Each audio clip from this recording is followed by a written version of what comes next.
Now, Coverkillernation, as my 2010 Top 25 Album of the Year list was an indication of, 2010 was kind of a breakout year for the genre of black metal. And while this is something that's not exactly uncommon for this particular genre, of course the first wave and other waves have definitely experienced such similar acclaim, in the past couple of years you've not exactly seen a lot of black metal on year-end lists, unless of course there's another genre tag directly attached to it, in which case, well, you be the judge. However, 2011 has come, and the breakout year has kind of been followed up in what a lot of people have been saying has been, well, some weak albums. And while I kind of disagree with that, well, I can also see where they're coming from. You're not necessarily seeing as many releases from the heavyweights in this particular genre, maybe because most of them released an album last year, but who's counting? However, don't worry guys. Why? Because we're about to get ourselves a visit from a familiar friend. Who's that? That's of course Demonaz with his album March of the Norse, which is going to be available in America in the middle of May, but has already been released on April the 1st in other corners of the world. Yeah, sometimes living in America really sucks ass. Don't know who Demonaz is? Where the fuck have you been? Fine, I'll tell you. Demonaz is one of the original members of Immortal, the Sons of Northern Darkness themselves. However, after the Blizzard Beasts album, he unfortunately could no longer perform and play with Immortal, considering he got severe tendinitis, which limited him from playing at the speeds required in order to kind of take part in the Immortal performances, not to mention write with the band as well, because it would just cause him far too much pain. However, he always remembered a member of this band in spirit and in heart, not to mention also remained their manager and their principal lyric writer. And this was also true with the album Between Two Worlds by the supergroup I. And you actually see some familiar faces from I. Abboth, who of course also is in Immortal, is also in Demonaz and was also in I. And also you see the return of the one and the only Ice Dale from Enslaved, who is also in I. Try saying all of that 5 times fast. I dare you.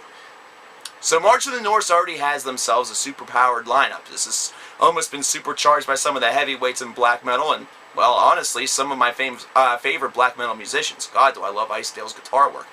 However, the point of this is that this is going to translate into a great album. Well, it's a 10-track affair.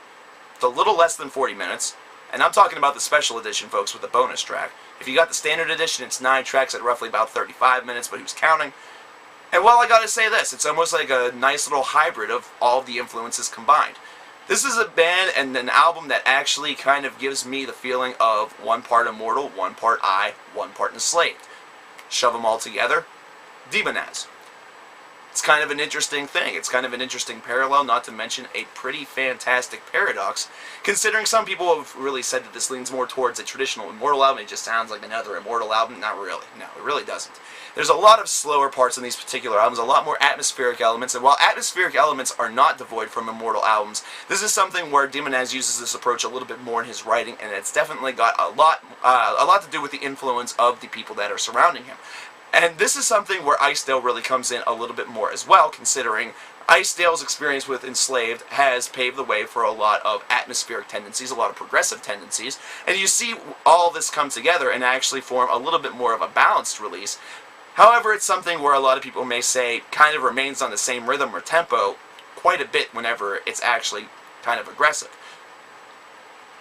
What do you expect? I mean, really, seriously, what do you expect? This is an album that's actually kind of got its glimmering moments. This is an album that definitely has moments where it shines forth. However, it does also kind of suffer from a couple of commonplace deficiencies. And the one that I will really kind of use in the defense of the people that say it does kind of stay on that same rhythmic track, it's kind of true. It definitely is something that is apparent whenever you listen to this record. However, it's not something that is necessarily completely a negative.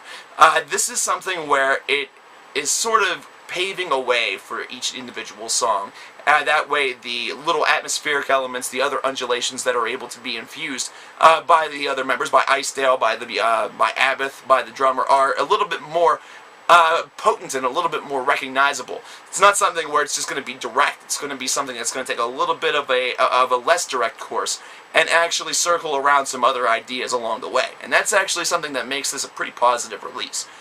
Now, the one thing that I will say that probably the biggest positive on this is probably, this is going to be funnily enough, the bonus track.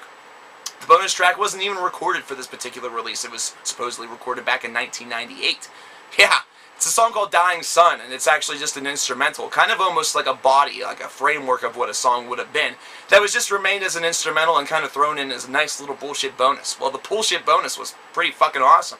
This had a little bit of everything, and the atmosphere was definitely there. The guitar riff is absolutely killer on this particular song, and honestly, the absence of lyrics isn't all that bad, not to mention the repetitive nature of this particular track is not annoying at all.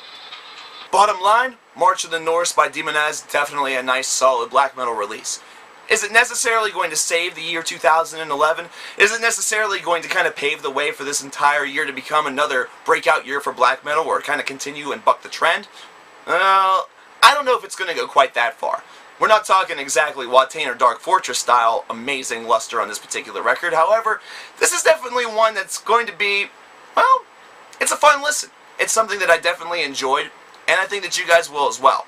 It does have its flaws, I will definitely say that. However, overall, it's a nice little varied affair. It's got enough little atmosphere in there to keep me engaged. It's short, so, hey, take that for what it is. And I'd have to give it a 7.75 out of 10. Good release. Definitely a nice visit from an old friend. And I'm still raving about that Immortal performance I saw live a couple months ago.